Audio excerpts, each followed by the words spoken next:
예, 오늘은 교회 절기 가운데 이제 성령 강림 주일이라고 하죠. 예수님께서 부활하시고 승천하신 후 이제 마가의 다락방에서 기도하던 제자들에게 이제 성령께서 강림하신 그날을 기념하는 날입니다. 근데 이 사건이 단지 초대교회의 시작의 역사적인 사건으로 끝나는 것이 아니라 오늘을 살아가는 우리들 각자에게도 아주 깊은 의미를 갖죠. 왜냐하면 성령께서는 2000년 전에 제자들에게만이 아니라 지금 우리에게도 여전히 필요하신 분이다라고 하는 거죠. 우리가 때로 이런 질문을 할 수가 있습니다. 예수님이 그럼 하늘로 올라가셨는데 그러면 지금은 나 혼자인가? 아니면 또 성령께서 나와 함께 하신다는데 그거를 어떻게 느끼고 어떻게 살아야 할까? 실제 삶을 살다 보면 하나님이 멀게만 느껴질 때가 있죠. 주일 예배 시간에는 은혜스럽고 또 말씀도 들었는데 또 막상 월요일이 되면 다시 현실의 걱정과 또 반복되는 일상 속에 갇혀서 신앙이 희미해지고 또 하나님과 멀어진 듯한 기분이 들 때가 있습니다. 뭔가 열심히 하려고 해도 길이 보이지 않고 또 아무런 응답도 들리지 않을 때 그러면 이제 하나님이 정말 나와 함께 하시는 건지 이제 의심하기도 하죠. 그리고 그런 순간에 하나님은 너무 멀리 계신 것 같다 하는 그런 고백이 나올 수 있습니다. 근데 오늘 본문에 보면 예수님께서 그런 우리들의 마음을 아신 듯이 분명하고 또 위대한 약속을 주시죠. 자, 16절을 같이 읽어보겠습니다. 시작. 내가 아버지께 구하겠으니 그가 또 다른 보혜사를 너희에게 주사 영원토록 너희와 함께 있게 하시리니. 자, 예수님은 십자가를 지시기 전에 제자들에게 이렇게 말씀을 하셨어요. 그들이 불안에 흔들릴 것을 아셨습니다. 그렇기 때문에 이런 약속을 주시는데 이 약속이 단지 제자들만 해당되는 게 아니라 모든 세대의 제자들, 그러니까 오늘을 살아가는 우리를 위한 약속이기도 하다라고 하는 것이죠. 예수님께서는 보이지 않게 되셨지만 하나님께서 우리를 홀로 두지 않으십니다. 하나님의 영이신 성령께서 오셔서 우리 안에 거하시고 우리를 도우시고 또 우리를 인도하신다라고 말씀하고 있습니다. 그래서 성령님은 현실 속에서 우리가 하나님의 뜻을 깨닫게 하시고 또 말씀을 살아낼 수 있는 능력을 주시고 또 하나님과의 연결을 잊지 않게 붙들어 주시는 분이시다라고 하는 거예요. 그래서 우리가 교회에 있을 때뿐만이 아니라 뭐 직장에서 일할 때도 또 가정에 있을 때도 또 내가 병상에 누워 있을 때도 성령님께서는 우리를 지켜보시는 그런 관찰하시는 분이 아니라 우리 안에 거하시는 인격적인 하나님이시다라고 하는 것입니다. 그래서 우리가 성령 강림 주일을 맞이해서 다시 한번 질문을 우리가 던져 봐야 하는 것이죠. 스스로에게 나는 성령과 함께 살아가고 있는지 또 하나님의 임재를 믿고 경험하고 있는지 오늘 함께 말씀을 나누면서 여러분 각자의 마음속에 성령 하나님께서 친히 말씀하시기를 간절히 바랍니다. 자, 그럼 성령은 어떤 분이시냐? 안 되네요. 좀 넘겨주시요. 성령님께서는 우리 안에 거하시는 분이다라고 하는 거죠. 소민아, 혹시 엄마 아빠가 없이 너 혼자 집에 있어 본 적 있어? 그럴 때 어땠어? 그냥 그랬어? 안 무서웠어? 다 컸네 우리 소민이. 자, 그 예수님께서 어느 날 제자들에게 나는 이제 하늘로 올라갈 거야 그렇게 말씀을 하셨어요. 그러니까 제자들은 마음이 슬프고 무서웠어요. 예수님이 없으면 우리는 어떡하나. 그런데 예수님께서 특별한 약속을 하신 거죠. 오늘 아까 읽었던 말씀 18절을 같이 또 읽어볼까요? 시작. 내가 너희를 고아와 같이 버려두지 아니하고 너희에게로 오리라. 걱정하지 마라. 내가 너희를 고아처럼 혼자 두지 않을 것이다. 하나님께서 또 다른 분을 보여줄 것이고 그분은 언제나 너희와 함께 하실 것이다. 그 약속에 나오시는 분이 바로 성령님이시죠. 그러니까 성령님은 보이지 않지만 우리 마음속에 계시는 하나님의 영입니다. 예수님처럼 우리를 도와주시고 지켜주시고 또 함께 하시는 분이에요. 그래서 헬라어로는 이제 보혜사라고 하는데 그 뜻이 곁에서 도와주는 분, 위로해 주는 분이다라고 하는 뜻이 됩니다. 그러니까 우리가 어려울 때 괜찮아, 내가 너하고 함께 있어, 이 말씀해 주시는 친구 같은 분이시라는 거예요. 예수님께서는 사람이시기 때문에 한 번에 한 사람 옆에만 계실 수 있었지만 성령께서는 모든 믿는 사람의 마음에 동시에 계실 수가 있는 거죠. 자, 그러면은 우리가 기도할 때 성령께서 우리 마음속에서 말씀을 하시고 우리에게 평안을 주시는데, 그럼 성령님께서는 언제까지 함께 하시느냐? 우리 16절을 같이 읽어볼까요? 다시 시작. 내가 아버지께 구하겠으니 그가 또 다른 보혜사를 언제까지 함께 계신다는 거예요? 영원토록. 그러니까 우리가 잘할 때도 실수할 때도 기쁠 때도 슬플 때도 언제나 함께 하신다는 거예요. 세상 사람들은 성령님을 잘 모를 수 있습니다. 왜냐하면 눈에 보이지 않으니까. 그렇지만은 믿는 사람들은 성령님을 알 수가 있어요. 우리들의 마음속에서 역사하고 또 말씀하시기 때문입니다. 그래서 우리가 절대로 혼자가 아니라 오늘도 나와 함께 하셔서 도와주시고 위로하시고 또 예수님을 더 사랑하게 도와주신다라고 하는 것입니다. 자, 그래서 성령께서 우리 안에 거하신다. 이것은 그냥 단지 어떤 이론적인 그런 신학 이런 것이 아니라 실제로 우리들의 일상에, 우리들의 생각과 우리들의 감정 속에 또 우리들의 어떤 말 속에 또 우리들이 어떤 뭘 선택할 때 그 속에서 영향을 미치는 그런 존재다라고 하는 거예요. 우리가 외로움을 느끼고 세상에서 고립된 것처럼 느껴질 때도 또 아무도 내 마음을 모른다고 생각할 때도 성령님께서는 말씀하시는 거죠. 내가 너와 함께 있다. 나는 너를 떠나지 않는다. 여러분, 누군가가 곁에 있다라고 하는 것, 그리고 누군가가 내 안에 있다라고 하는 것은 어떻게 보면은 좀 차원이 다르죠. 성령께서 우리 곁에서 조언하시는 분이 아니라 내 안에 거하시고 나의 중심에서 일하시는 분이시다라고 하는 거예요. 우리가 기도할 때도 하나님의 뜻대로 구하도록 마음에 감동을 주시는 분이 성령님이시고, 우리가 죄를 지으려 할 때도 마음속에서 그 길이 아니다라고 말씀하시는 분도 성령님이시다라고 하는 거예요. 우리가 말씀을 읽을 때 글자가 아니라 살아있는 하나님의 음성으로 깨닫게 하시는 분도 성령님이시다라고 하는 것입니다. 이처럼 성령께서는 우리들의 삶의 곁에 계시는 분이 아니라 중심에 계신다라고 하는 거예요. 로마서 8장 9절에서 사도 바울은 만일 너희 속에 하나님의 영이 거하시면 너희가 육신에 있지 아니하고 영에 있나니 누구든지 그리스도의 영이 없으면 그리스도의 사람이 아니라. 그러니까 성령이 우리 안에 계신다라고 하는 것은 어떻게 보면은 그리스도인의 정체성의 본질이다라고 하는 거예요. 그렇기 때문에 우리가 성령을 외면해서는 안 되는 거죠. 사도 바울은 데살로니가전서 5장에서 성령을 소멸하지 말라라고 권면을 하십니다.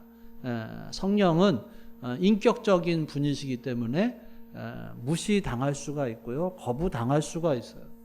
그분의 음성을 무시하고 그분의 감동을 억누르면 성령의 역사도 점차 약해지고 신앙도 메말라져 갑니다. 반대로 성령께 민감한 사람은 하나님과의 교제가 더 깊어지고 삶에서 영적인 분별력이 더욱더 선명해지는 것이죠. 그래서 사랑하는 여러분, 오늘 우리가 다시 한번 결단할 수 있기를 바랍니다. 내 안에 계신 성령님, 오늘도 나와 함께 하시고 저를 이끌어 주시고 또 하나님의 뜻을 깨닫게 해 주십시오. 성령님께서는 우리 안에 거하시고 멀리 계신 하나님이 아니라 가까이 계시고 우리 속에서 우리 안에서 말씀하시는 하나님, 그 진리를 우리가 매일 고백하고 또 누리며 살아가는 우리 모두가 될 수 있기를 간절히 바랍니다. 자, 두 번째로 성령은 진리의 영으로 우리를 깨우치시는 분이시다라고 하는 거죠. 요즘에는 세상에 정보들이 너무나도 많이 넘쳐납니다. 뭐 뉴스도 있고요, 뭐 유튜브도 있고, 뭐 SNS도 있고, 뭐 친구들 말도 있고, 어떤 때는 이게 진짜인지 아닌지 헷갈릴 말들도 많고, 누가 옳은지 헷갈릴 때도 있어요. 그럴 때는 진짜 중요한 건 뭔가, 내가 어떻게 살아야 하는가. 그런데 예수님께서는 성령님을 이렇게 소개를 하시죠. 뭐라고 소개를 해요? 진리의 영. 그러니까 이 말은 성령님께서 진짜와 거짓을 구분하게 해주시고 우리가 하나님의 말씀을 제대로 깨닫고 살아가도록 도와주신다라고 하는 거예요.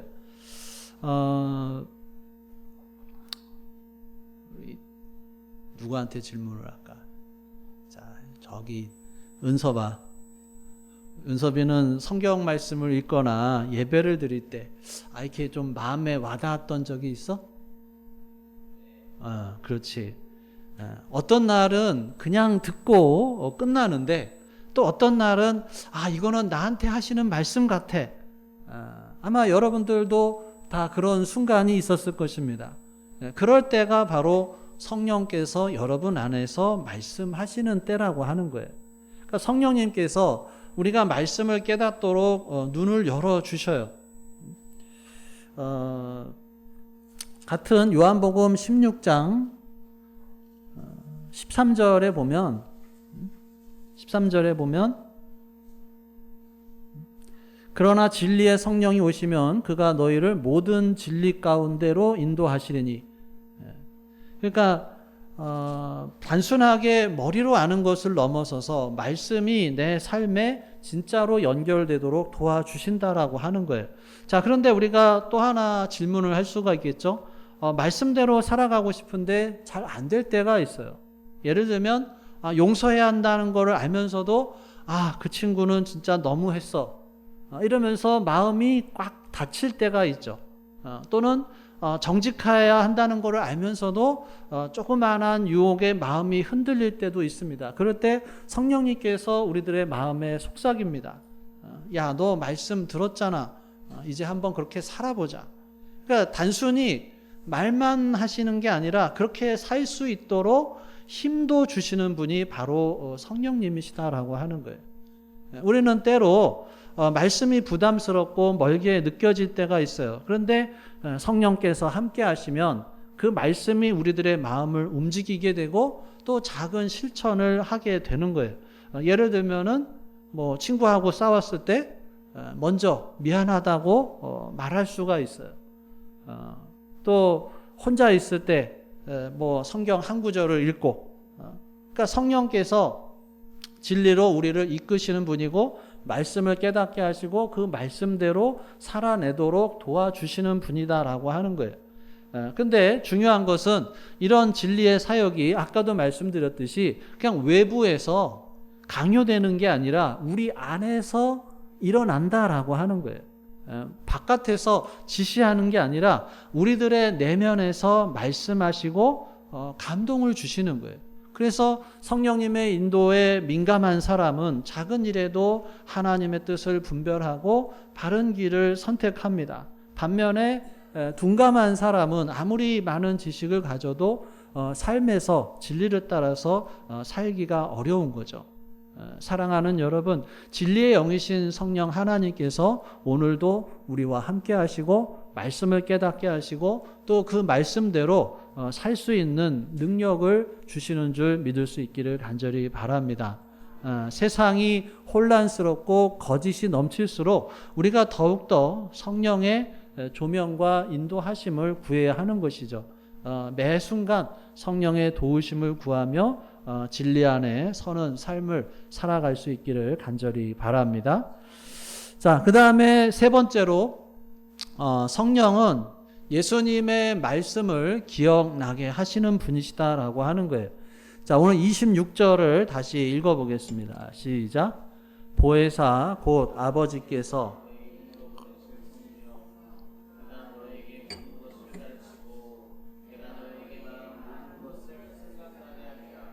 예. 자, 내가 너희에게 말한 모든 것을 생각나게 하리라.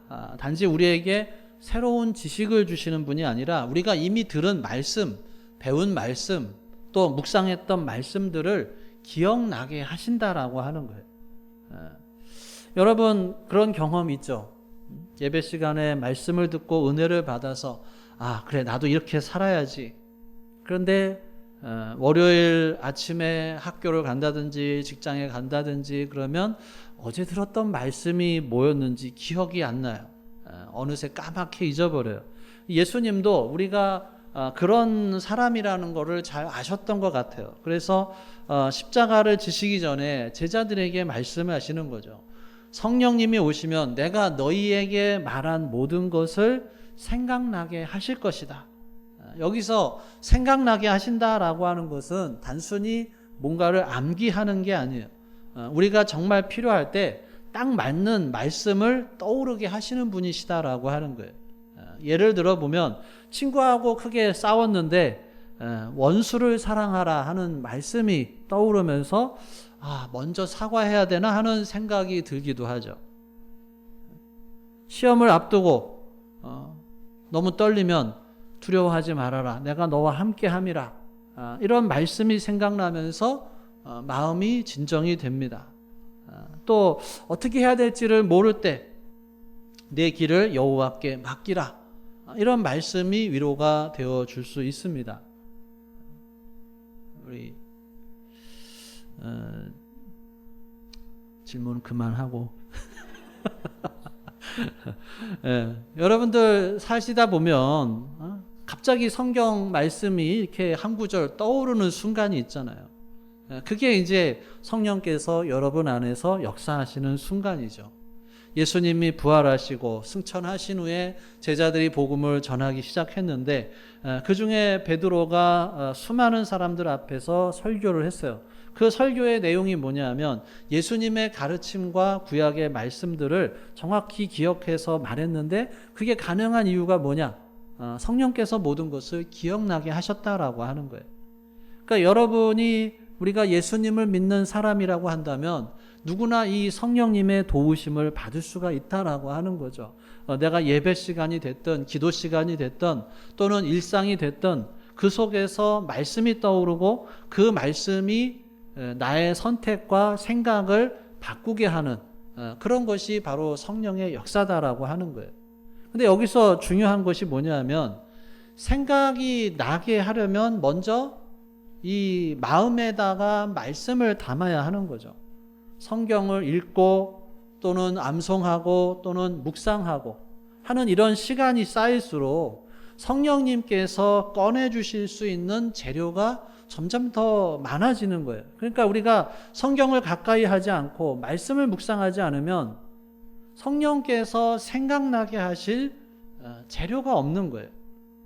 성령께서 우리들의 이 마음속에 있는 여러 가지 이 자료들을 찾아주시는 분이지만 그 자료들이 내 안에 있어야 찾아줄 수가 있는 거죠.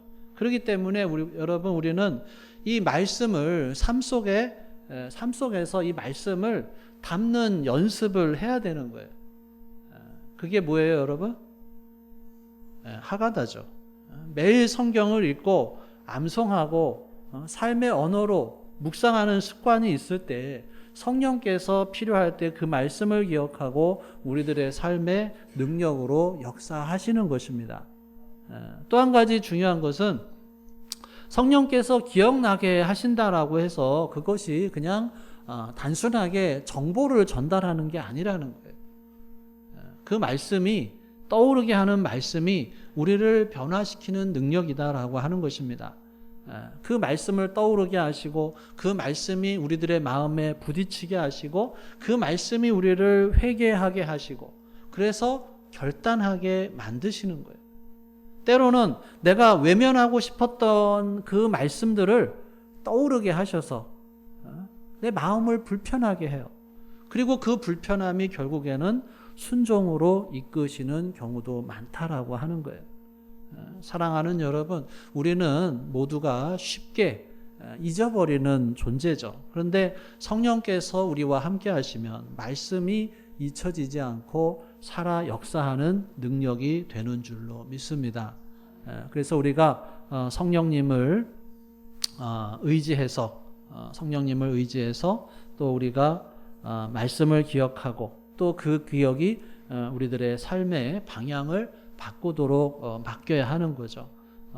그래서 우리가 항상 기도해야 할 것은 저의 마음에 주님의 말씀을 새겨주시고 듣고 지나치는 그런 말씀이 아니라 삶을 변화시키는 말씀이 되게 해달라고 우리가 기도해야 할 것입니다. 자, 말씀을 정리하면 우리가 세 가지를 함께 봤습니다. 성령께서는 멀리 계신 분이 아니라 우리 안에 거하시는 분이다라고 하는 거죠. 내가 혼자라고 느낄 때도 우리들의 마음속에서 우리를 도우시고 함께 하신다. 두 번째는 성령은 진리의 영으로 우리의 눈을 밝혀주시고 또 이 혼란한 세상 속에서도 하나님의 뜻을 분별하게 하신다라고 하는 거죠. 자, 세 번째는 예수님의 말씀을 기억나게 하시는 분이고 삶의 순간마다 적절한 말씀으로 우리를 이끌어 주신다라고 하는 것입니다. 자, 이 모든 성령님의 사역은 우리들의 신앙생활의 중심에서 일어나게 되죠. 우리가 직장에 있을 때도 가정에 있을 때도 또는 몸이 아파서 병상에 누워 있을 때도 성령께서는 우리들에게 말씀하시고 깨닫게 하시고 생각나게 하신다라고 하는 것입니다. 자, 그런데 성령님과 동행하는 삶은 자동적으로 주어지지가 않죠. 아까도 말씀드렸듯이 성령님은 인격적인 하나님이십니다. 그래서 우리가 그분을 초대하고 순종하고 함께 걸어갈 때 비로소 거기에서 깊은 교제가 일어나게 됩니다. 사도 바울은 성령을 소멸하지 말라고 했어요. 그러니까 성령을 무시하고 자꾸 외면하다 보면 그 음성이 점점 희미해지고 신앙은 무기력해지는 거예요. 여러분들 자녀들에게 뭐 이렇게 해라 저렇게 해라 이렇게 하는 게 어떻겠니 하는데 계속 말을 안 들어요. 그럼 어떻게 해요? 나중에 어떻게 보면 이제 말해봤자 이렇게 되는 것처럼 우리도 성령님께서도 마찬가지라는 거죠.